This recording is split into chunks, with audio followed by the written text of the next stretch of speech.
or the seventh misconception in Islam, in the minds of non-Muslims, is that why does Islam subjugate the woman by keeping her behind the veil? Why does Islam subjugate the woman by keeping her in hijab? Before I discuss the reason of hijab, let us analyze what was the status of the woman in the past civilizations.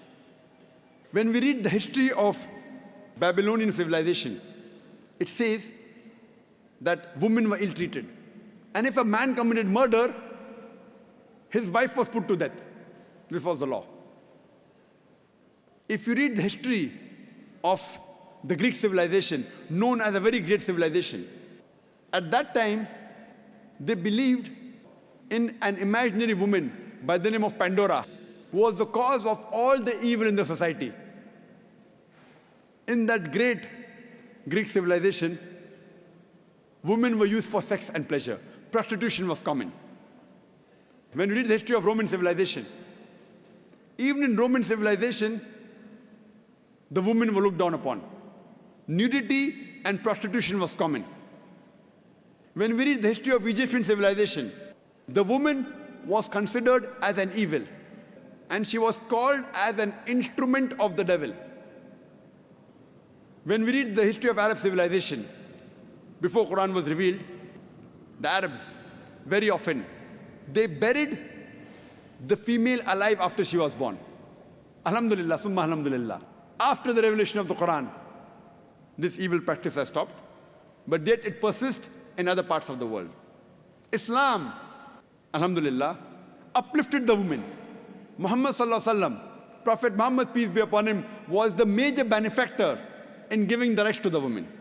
And after Islam has given rights to the woman, it has even shown us a way how that woman should maintain a status. Hijab has been prescribed to the woman so that she maintains the status and doesn't go back to the old days. Normally, people talk about hijab for the woman, but Allah subhanahu wa ta'ala in the glorious Quran first speaks about the hijab for the man and then speaks about the hijab for the woman. Quran says in Surah Nur, chapter number 24, verse number 30, say to the believing man that he should lower his gaze and guard his modesty. Whenever a man looks at a woman, if any brazen thought, any unashamed thought comes, he should lower his gaze. This is what the Quran says.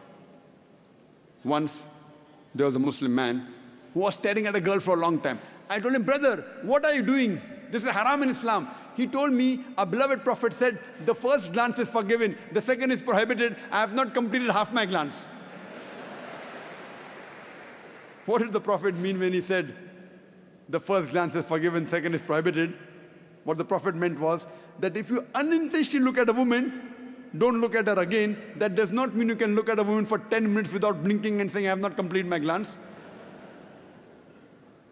The next verse of Surah Nur, chapter 24, verse number 31, speaks about the hijab for the woman.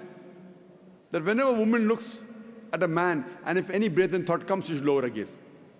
There are basically 6 criteria for hijab given in the glorious Quran and Hadith regarding the clothing of hijab. The first is the extent. As far as for the man is concerned, the extent is from the navel to the knee. For the woman, the complete body should be covered. The only parts that can be seen are the face and the hands up to the wrist. The remaining 5 criteria for the man and the woman are the same. The second is the clothes they wear, they should be loose. It should not be tight-fitting so that it reveals the figure. The third, it should not be transparent or translucent so that a person can see through it. Fourth, it should not be so glamorous so that it attracts the opposite sex. Fifth, it should not resemble that of the opposite sex. And sixth, it should not resemble that of the unbeliever. These are basically the 6 criteria for hijab regarding clothing, but this does not constitute the complete hijab. The complete hijab, besides the hijab of the clothing, also includes the behavior, the conduct, the attitude, as well as the intention of the person. Besides the hijab of the clothing, there's hijab of the eyes, hijab of the heart, hijab of the mind, hijab of the thought. It even includes the way a person talks, the way a person walks, the way a person behaves. This is the complete hijab. Allah says in the Quran, in Surah Ahzab, chapter number 33, verse number 59, O Prophet, tell your wives and your daughters and the believing women that when they go abroad, they should put on the cloak, they should put on the jilbab, so that they shall be recognized and it will prevent them from being molested. Quran says hijab has been prescribed for the women so that they shall be recognized and it will prevent them from being molested. I'd like to ask you a question. That suppose two twin sisters who are very beautiful, who are equally beautiful, if they are walking down the streets of Dubai, walking down along the Corniche, and if one twin sister, she is wearing the Islamic hijab, the complete body covered, except the face and the hands up to the wrist, and the other twin sister, she is wearing the Western clothes, the mini skirts or shorts. And if both of them are walking down the streets in Dubai, along the Corniche, and if on the side there is a ruffian who's waiting for a catch, who's waiting to tease a girl, I'm asking the question, which girl will he tease? Will he tease the girl wearing the Islamic hijab, or will he tease the girl wearing the Western clothes, the mini skirts or short? Which girl will he tease? Which girl? But natural, the girl wearing the Western clothes, the mini skirts or short. If you're inviting, then you'll receive. Quran rightly says that hijab has been prescribed to prevent the woman from being molested. And after this, if anyone rapes any woman, the Islamic Sharia says death penalty. Many non-Muslims say, death penalty? In this age of 21st century, Islam is a barbaric religion. It's a ruthless law. But when I ask this question, and I've asked this question to thousands of non-Muslims, that suppose, God forbid, someone rapes your mother, or someone rapes your sister, and if you are made the judge, and the rapist is brought in front of you, what punishment will you give him? Believe me, all of them said, 100%, we will put him to death. Some went to the extreme of saying, we will torture him to death. So someone rapes your mother, your wife, your sister, you want to put him to death. Someone rapes somebody else's mother, somebody else's sister, you say, death penalty, barbaric law. Why these double standards? Why? And do you know, America, USA, which happens to be the most advanced country in the world, do you know it has one of the highest rates of rape in the world? The country which has one of the highest rate of rape in the world is USA. According to the FBI statistics of 1990, every day 1,756 cases of rape took place. According to the statistics of US Department of Justice, in 1996, every day 2,713 cases of rape took place. 1990, 1,756. 1996, 2,713. Maybe the Americans got bolder. In 6 years' time, they got more bold. If you calculate, every 32 seconds, one rape is taking place in America. You know, we are here in this auditorium for the past 1.5 hours. Already 150 rapes may have taken place in USA till the time we are here. I am asking you the question that if you implement the Islamic Sharia, any man looks at a woman, he should lower his gaze.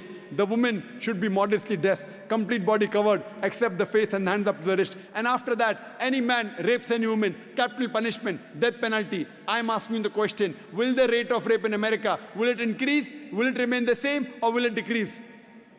It will decrease. It's a practical law. You implement the Sharia, you get results. That's the reason the least rate of rape in any country in the world, it's in Saudi Arabia. You implement the Sharia, you get results. The Western society, claiming to uplift the woman, when it speaks about women's liberalization, it's nothing but a disguised form of exploitation of a body, deprivation of a soul, and degradation of honor. The Western society, claiming to uplift the woman, have actually degraded her to a status of concubines, butterflies, and mistresses, which are mere tools in the hands of pleasure seekers and sex marketers, hidden behind the colorful screen of art and culture. In the name of art and culture, the Westerners, they're selling their daughters, they're selling their mothers.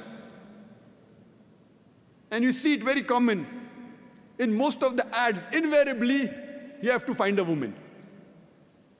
You see an ad of a motorcycle. How many women ride motorcycle? Yet you see a woman in the ad of motorcycle. In the ad of a car, percentage-wise, a small percentage of women drive cars. Yet you'll find a woman in the ad of a car. And I was told about a very famous advertisement ad of the BMW. You know BMW car? It's in competition with Mercedes. The youngsters, they prefer BMW. It has a better pickup. It is fast. Someone told me in one of the very famous ads of BMW, there was a woman who was standing in front of the car with a bikini, and the ad read, "Test driver now." Who? The girl or the car? So in the name of women liberalization, they are selling their daughters. They are selling their mothers. We love our daughters. We love our mothers. We love our wives.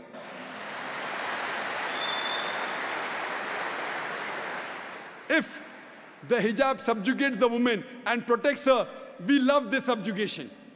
We love this subjugation and we love this protection.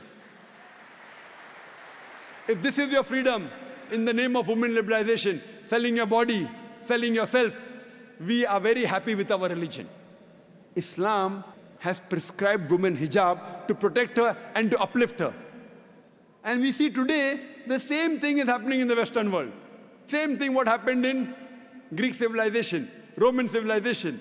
Women, in the name of liberalization, art, culture, modeling, fashion TV, all this you see, what are they doing?